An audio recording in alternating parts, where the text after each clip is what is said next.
G'day Megheads, welcome to another Meg Encounter story. This is a series of videos I'm doing leading up to the release of the Meg in August this year. This is the second video. If you want to check out the first one I did a few weeks ago, the link will pop up right now. That's the story of some Australian fishermen who encountered a huge shark back in 1918 in the waters around Brighton Island in New South Wales, Australia. Fascinating story, so go check that story out after you've watched this one. Now, do I still believe that Megalodon exists today? Well, we've only really explored 5% of the ocean up until now, so there's a possibility a shark this size could be lurking out there somewhere. So it's still fascinating to talk about these stories, encounters that have taken place around the world.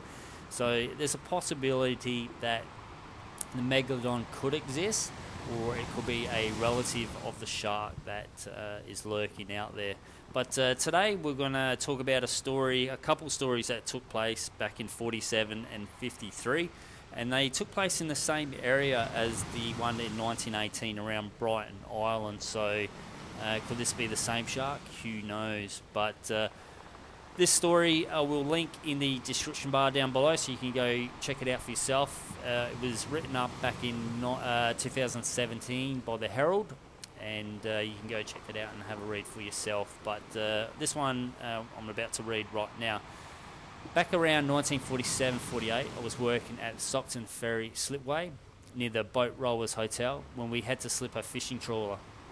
It was about 65 feet long, 19.5 metres, and was called the Castle Rear. It had been built up the New South Wales coast of Harrison. The skipper wanted to inspect the hull to see what damage was recently done when a shark took hold of the vessel and shook it like a baby holding a rattler. The skipper said that they had been to Sydney and were on their way home. They decided to throw their nets overboard to test if they were working properly when they were attacked by the shark. The crew were thrown all over the place. A cupboard door came open, a drawer came out, crockery was all broken. The tail of the shark was hitting the top of the deck from side to side, over the top of the bulwarks. On inspection of the hull out of the water, we pulled out a broken shark tooth, 3 inches long, 75 millimetres, from the second strake, third plank out on either side of the keel. I wish now I had saved some teeth. To make the marks where it did, we estimated that it would have had a 5 foot by 1.5 metre in diameter mouth, and that its length was maybe in the vicinity of 40 feet, 12.1 metres. So that's a fairly huge shark. That took place 1947-1948 in the same waters as the 1918 encounter. Now the size is obviously a bit different to what the fishermen said in the 1918 one. But could this be the same shark? Who knows? The second story takes place in the same area, and I'll just, here we go. This is a second story, it took place in 1958 around Brighton Island. Then there's a story about old Tom, the great one-eyed great white bruiser seen over the years feeding off of Brighton Island.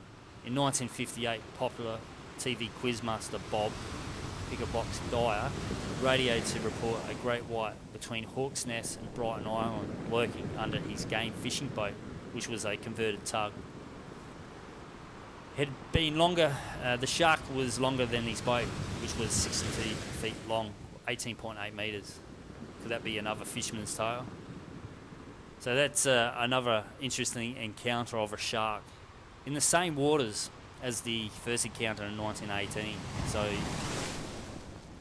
I'll let you guys make your own decisions about this, but it's pretty freaky to know that a shark of this size could possibly be swimming around out there. So remember, these took place in the first video. I talked about the crayfisherman 1918, and then the boat being attacked by a 40-foot shark back in 47-48, and then you have this one encounter in 1958. So I haven't heard any other stories of large sharks since, but I'll definitely be looking further into this for any sightings, and if I find any, I'll definitely do more stories about these in the future. Alright guys, that's it for this video. Thank you for watching. Hopefully you enjoy these Megalodon stories. Now, like I said, you can take this with a grain of salt. Fisherman stories. We all know about fisherman stories. The fish is always the one what got away and stuff like that. But it's still fascinating to talk about these encounters. And then somewhere out there, there's either a possibility that Megalodon still exist, or there's large great whites out there swimming around. I know in a couple of years ago, off of Adelaide in South Australia, some life-saving groups in the helicopter patrol actually spotted what they estimated to be a 7-metre great white shark swimming off the coast of Adelaide. So they're out there.